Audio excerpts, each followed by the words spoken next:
Welcome back friends. इस video में देखेंगे पैराथायरॉयड ग्लैंड के बारे में। ऑलरेडी हम देख चुके हैं किसके बारे में, थायराइड ग्लैंड के बारे में पिछली वीडियो में। तो एंडोक्राइन सिस्टम का हमारा पोर्शन चल रहा है जो क्लास 11th का है, सबसे इम्पॉर्टेंट पोर्शन है जिससे वेरियस एग्जाम में, जो भी कॉम्पिटिटिव एग्जाम में इसमें क्वेश्चन बनते जरूर हैं। तो चलो स्टार्ट करते हैं पैराथायरॉयड के बारे में। तो पैराथायरॉयड ग्लैंड क्या है, कहाँ पर लोकेटेड है, आप तो जानते ही होंगे। वैसे तो थायराइड वाले पोर्शन में हमने बता चुका है कि ये पैराथायरॉयड क्या है, लेकिन इसमें हम देखेंगे इसे फिर से क्योंकि हमें इसके बारे में डिटेल में पढ़ना है। तो जो आपका पैराथायरॉयड ग्लैंड है, पैराथायरॉयड आपका लोकेटेड है, आपके कहाँ पे लोकेटेड है। आप जानते हो कि आपका क्या है, थायराइड ग्लैंड कुछ बटरफ्लाई शेप का होता है, एच शेप का हो सकता है, या फिर कह सकते हैं आपका ये सिल्ड शेप का होता है। तो कुछ आपका क्या ये आपका ये है थायराइड ग्लैंड। पहले हम थायराइड ग्लैंड को दिखा, क्यों हम थायराइड ग्लैंड को दिखा रहे हैं यहाँ पे, तो दिखाने का रीज़न यही है क्योंकि आपका जो पैराथायरॉयड ग्लैंड है इसी के साथ ही चिप करता है। भाई बहन ऐसे दोनों कह सकते हो, या फिर जुड़वा ब्रदर्स हैं, तो मान के चलो जुड़वा ब्रदर्स हैं। तो याद करने के लिए आप मान के चलो कि जुड़वा ब्रदर्स हैं। तो आपका थायराइड पहला ब्रदर है, दूसरा जो ब्रदर है पैराथायरॉयड है। तो पैराथायरॉयड कहाँ पे लोकेटेड है, तो जो आपका पैराथायरॉयड है यहाँ पे थायराइड में एम्बेडेड होता है, या फिर होली पूरी तरीके से जुड़ा होगा अपने भाई से, या फिर कह सकते हो कि आधे तरीके से जुड़ा होगा अपने भाई से। और ये जो पैराथायरॉयड है तो इसके पास 4 चीज़ें हैं, यानी कि 4 है पैराथायरॉयड, और जो आपका थायराइड है सिंगल है। तो कहने का मतलब ये है कि आपका जो पैराथायरॉयड पाया जा रहा है, ये जो ब्लैक कलर का डॉट दिखाई हूँ ये आपका पैराथायरॉयड है, और ये जो है बड़े बड़े दिख रहे हैं ये है आपके थायराइड। तो इस तरीके से लोकेशन हो गया आपके ग्लैंड का, पैराथायरॉयड ग्लैंड का। तो आपके जो पैराथायरॉयड कितने हो गए, कितने डॉट दिखाए हैं, 1 2 3 4। तो इस तरीके से आपके टोटल पैराथायरॉयड हैं, ये टोटल हो गए 4।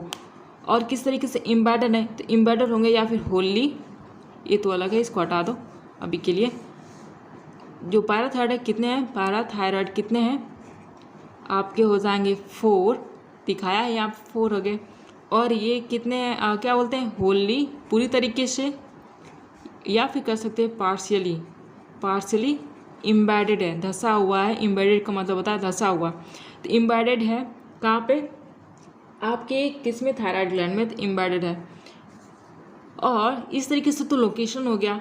ये किस शेप में दिख रहा है, छोटा सा दाना यानी कि पी शेप में है, मटर के शेप में होता है, पी के शेप में होता है। इसका जो कलर होता है ये है येलो कलर का दिखता है, पीला रंग का है, येलो कलर का है।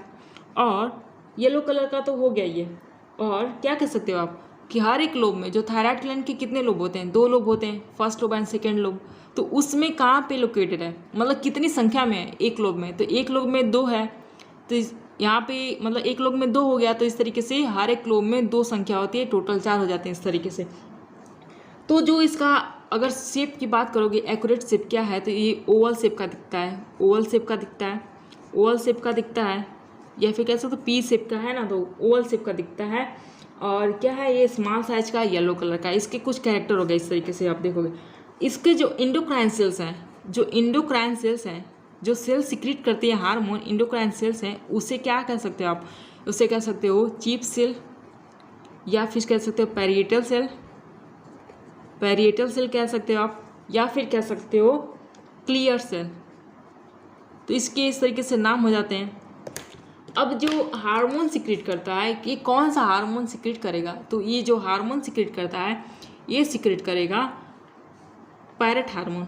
याद करने के लिए आप इसे कहो पैरेट हार्मोन, हार्मोन। तो पैरेट हार्मोन सिक्रीट करेगा ये। आप इसे कैसे लिख सकते हो, PTH, शॉर्ट में PTH लिख लो।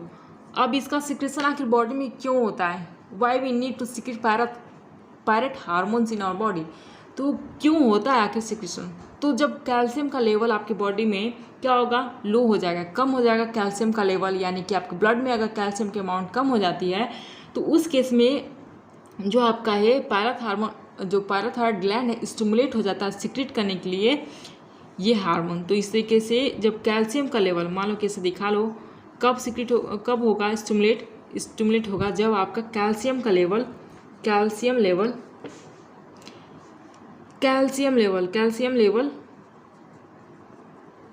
लो होगा तब स्टिमुलेट होगा ये parathyroid to secrete parathormone. जिस तरीके से इसका स्टिमुलेशन हो जाता है, रीज़न हो जाता है इसके सिक्रेशन के लिए। और फंक्शन क्या है, क्या फंक्शन है, तो कैल्शियम का लेवल जब लो हो रहा है तो इसका मतलब कि इसका जो फंक्शन होगा किससे रिलेटेड होगा, कुछ ना कुछ ये क्या कैल्शियम के से ही रिलेटेड होगा। तो इसका जो फंक्शन होता है, फंक्शन देख लेते हैं।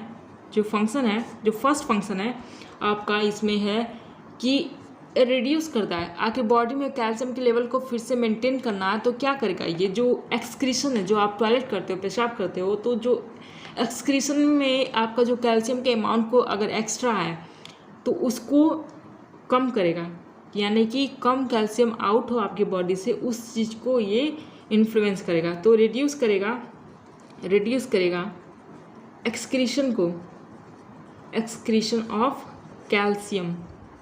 कैल्शियम कहाँ पे, इन यूरिन।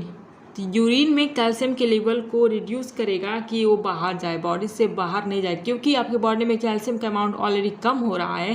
तो क्यों आखिर चाहेगा कि कैल्शियम को बाहर से निकाले। तो पैराथायरॉयड का काम यही है कि कैल्शियम के अमाउंट को आपके बॉडी में बनाए रखे, जो चाहिए कैल्शियम का अमाउंट वो बनाए रखे। तो बनाने के लिए सबसे पहला काम इसका ये होता है कि यूरिन के जो यूरिन आप पेशाब करते हो तो उसमें जो कैल्शियम के अमाउंट बाहर जा रहे हैं एक्स्ट्रा में, उसको ये रिड्यूस करता है कि कैल्शियम तुम बाहर नहीं जाओ, अभी तुम्हारी बॉडी में आवश्यकता है, ज़रूरत है। इस तरीके से हो गया। और जो सेकेंड ये है कि ये रिड्यूस करता है, ये मतलब कि ये स्टिमुलेट करता है जो किडनी के 3G सेल्स होते हैं। किडनी में 3G सेल्स पाए जाते हैं। कहाँ पे, किडनी में 3G सेल्स पाए जाते हैं। किडनी में in kidney 3G cells are found. 3G cells पाई जाती हैं किडनी में। 3G सेल्स पाए जाते हैं। वो क्या करती हैं, मतलब कि क्या है ना कि ये जो पैराथायरॉयड के जो पैरेट हार्मोन है स्टिमुलेट करते हैं 3G सेल्स को। कहाँ पे पाई जाती है, किडनी में। जैसे कि किडनी हो जाती है आपकी, बीन शेप की किडनी होती है, तो इसमें मान लो यहाँ पे 3G सेल्स पाई जा रही है। तो 3G सेल्स पाई जा रही हैं तो ये क्या करेगा, किडनी के 3G सेल्स को स्टिमुलेट करेगा। मान लो कि 3G सेल्स तो इसको स्टिमुलेट कर देगा, कौन, पैरेट हार्मोन स्टिमुलेट करेगा। अब स्टिमुलेट करेगा तो इसका जो स्टिमुलेशन का क्या है कि रिलीज करे, कैल्सिट्रॉल हार्मोन सिक्रेट करे। स्टिमुलेट करेगा सिक्रेट करने के लिए कैल्सिट्रॉल हार्मोन को सिक्रेट करने के लिए, जो इंक्रीज करेगा, क्या करेगा, इंक्रीज करेगा एब्जॉर्प्शन ऑफ किसका, कैल्शियम फ्रॉम इंटेस्टाइन। तो आपका इंटेस्टाइन जानते ही हो कि आप स्मॉल इंटेस्टाइन या लार्ज इंटेस्टाइन है, जैसे किस तरीके से है आपका इंटेस्टाइन। अब अगर देखोगे आप इंटेस्टाइन को तो कुछ ऐसा दिखता है ना आपका इंटेस्टाइन। ये तो आपका लार्ज इंटेस्टाइन का फिगर बन रहा है अभी, लार्ज इंटेस्टाइन का, और इसमें स्मॉल इंटेस्टाइन ऐसे है कुछ। तो अब इंटेस्टाइन का फिगर बन गया। तो अब ये क्या हार्मोन का इस पे काम करेगा, इंटेस्टाइन पे काम करेगा। और इंटेस्टाइन पे काम करने का मतलब यही है कि ये कहेगा इंटेस्टाइन से कि तुम एब्जॉर्ब करो कैल्शियम को तुम एब्जॉर्ब करो, तुम अपने अंदर लो और ब्लड में उसको लेकर आओ। जो खाना खा रहे हो तो उसमें कैल्शियम का अमाउंट तो होगा ही ना, तो उसमें से तुम अब ब्लड, ये कुल मिला के ये होता है कि इंटेस्टाइन में एब्जॉर्प्शन का काम होता है। तो कैल्सिटोनिन हार्मोन का, कैल्सिट्रॉल हार्मोन का यही फंक्शन है कि इंटेस्टाइन को इन्फ्लुएंस करता है, स्टिमुलेट करता है मोर एब्जॉर्प्शन ऑफ कैल्शियम के ज़्यादा एब्जॉर्प्शन को स्टिमुलेट करता है। ये तो आपका क्या हो गया, ये दूसरा पॉइंट हो गया। अब आगे देख लेते हैं कि ये क्या करेगा। ये कहेगा कि भाई तुम कैल्शियम को अगर अंदर ले रहे हो तो कुछ ना कुछ बाहर निकालना पड़ेगा। तो किस चीज़ को बाहर निकालेगा, ये निकालेगा फॉस्फेट को बॉडी से बाहर निकालेगा। तो इंक्रीज कर देगा फॉस्फेट का amount increases to go out, to excrete out from body। यानी कि सिंपल में लिख लो कि increases losses of phosphate in urine. तो मतलब कि जिस तरीके से कैल्शियम के अमाउंट को कम कर दिया, उसी तरीके से फॉस्फेट के अमाउंट को क्या कर देगा, बढ़ा देगा आउट होने के लिए। किस में, यूरिन के द्वारा, जो टॉयलेट करे हो तो उससे। तो किस तरीके के केसेस आपको देखने को मिल सकती है अगर आपके पैराथायरॉयड ग्लैंड है, अगर ये इसका फंक्शनिंग डिस्टर्ब हो जाती है। तो मान लो कि इसमें जो फंक्शनिंग अगर इसकी डिस्टर्ब, दो टाइप की फंक्शनिंग इसकी डिस्टर्ब होती है। फर्स्ट जो होती है पैराथायरॉयडिज्म का केस आ सकता है, और जो सेकंड होती है वो है हाइपर पैराथायरॉयडिज्म का केस आ सकता है। तो जो फर्स्ट है, फर्स्ट यानी कि हमारा क्या देखेंगे, हाइपो पैराथायरॉयडिज्म का केस देखेंगे, हाइपो पैराथायरॉयडिज्म का केस देखेंगे, हम पैराथायरॉयडिज्म का केस देखेंगे। तो हाइपोपैराथायरॉयडिज्म के केस में क्या होता है कि इसमें हाइपोकैल्सेमिक टेटनी हो जाती है। हाइपोकैल्सेमिक टेटनी का मतलब यही है कि इसमें लिख लेते हैं कि हाइपोकैल्सेमिक टेटनी। तो देखो इसमें जानते हो कि क्या होगा, इसमें यही होता है ना कि इसमें कैल्शियम का लेवल बॉडी में बहुत कम हो जाता है। कैल्शियम का लेवल कम होने की वजह से हाइपो का मतलब होता है कम, अब पैराथायरॉयड का मतलब होता है कि यहाँ पे थायराइड ग्लैंड प्रॉपर वर्क नहीं कर रहा है। तो प्रॉपर वर्क नहीं करने की वजह से बॉडी में कैल्शियम का अमाउंट बॉडी में कम हो जाता है, और जब कम होगा बॉडी में कैल्शियम का अमाउंट तो आपके जो मसल्स है उसमें कॉन्ट्रैक्शन होगा, और बहुत पेनफुल कॉन्ट्रैक्शन होता है, एकदम सडन जो कॉन्ट्रैक्शन होता है मसल्स में, यानी जो फेस मसल्स जो है आपके, मान लो कि फेस का मसल्स हो गया, हैंड के मसल्स हैं, जो फीट के मसल्स हैं, तो जो भी मसल्स हैं उनमें क्या होगा, सडन कॉन्ट्रैक्शन होगा, मसल्स में कॉन्ट्रैक्शंस होता है, यानी कि सिकुड़न उसमें होगा। तो इस तरीके से कॉन्ट्रैक्शन होगा मसल्स में, और पेनफुल कॉन्ट्रैक्शंस होता है। और क्या होगा, एक और चीज़ होता है, ये तो कॉन्ट्रैक्शन की बात होगी, और न्यूरो एक्साइटेशन वो भी बहुत ज़्यादा बढ़ जाता है। तो न्यूरो एक्साइटेशन बढ़ जाएगा, जो इसमें सेकंड सिम्टम है, न्यूरो एक्साइटेशन बढ़ जाएगी, मतलब कि नर्व्स जो बहुत ज़्यादा एक्साइटेड हो जाती हैं, इसमें बहुत ज़्यादा मतलब कि वो इफेक्टिव या फंक्शनिंग हो जाएंगी, इतना एक्साइटेड हो जाएंगे कि हर एक चीज़ पे रिस्पॉन्स हो सकता है, करती रहें। तो हाइपोथायराइडिज्म का केस हो गया। और जो सेकेंड है हमारा जो है हाइपर पैराथायराइडिज्म। हाइपर का मतलब होता है कि ज़्यादा, तो यानी कि यहाँ पे बहुत ज़्यादा एक्टिव हो गई है आपकी पैराथायरॉयड ग्लैंड, बहुत ज़्यादा एक्टिव हो गई है, ज़्यादा खाना पीना मिल गया इसको। तो ज़्यादा एक्टिव होने की वजह से क्या करेगी, कैल्शियम का अमाउंट बॉडी में इंक्रीज कर देगी। तो इंक्रीज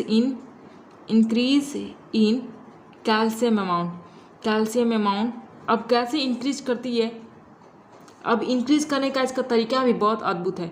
क्योंकि ये आपकी बॉडी से ही लेने लगती है, यानी कि पहले तो आप खा पी रहे थे तो उस चीज़ से आपको मान लो कैल्शियम मिल जा रहा था, लेकिन अब क्या करती है ये कि आपके जो बॉडी में जो बोन्स हैं, बोन्स से लेने लगती है कैल्शियम को। तो बोन्स से जब कैल्शियम को लेगी, तो ये जब आपको बोन्स में ही देना था पहले, अब आप उसी से ले रहे हो, तो बोन्स क्या होगा, कमज़ोर हो जाएगी।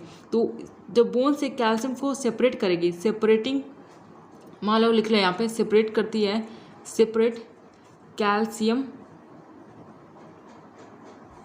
From bone. तो बोन को हम दिखा लेते हैं ऐसे कुछ, बोन, तो हमारा बोन हो गया। तो बोन से ही जब कैल्शियम को लेगी तो आपका बोन क्या होगा, आगे जाके मान लो कि कुछ ऐसा हो जाएगा, बोन ऐसे पतला हो गया, ऐसे पतला हो जाएगा। तो ये किसको क्या कहोगे आप, ऑस्टियोपोरोसिस वाली बोन हो जाएगी। तो इसको क्या कहोगे आप, ऑस्टियोपोरोसिस हो गई है, बोन को क्या हो गई है, ऑस्टियोपोरोसिस हो गई है, ऑस्टियोपोरोसिस हो गई है।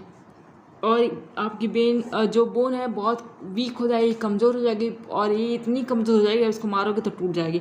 तो इस तरीके से हाइपोपैराथायरॉयडिज्म के केस में होता है कि बॉडी से ही कैल्शियम को सेपरेट करना, और यूरिन का अमाउंट, मतलब यूरिन में जो है अगर बॉडी में क्या बोला कि बॉडी से इस कैल्शियम को सेपरेट कर रहे हो और ब्लड में उसका अमाउंट बढ़ा रहे हो, तो आखिर उसको बॉडी से फिर निकालना भी होगा। तो इस तरीके से यूरिन में कैल्शियम के अमाउंट बहुत ज़्यादा हो जाता है।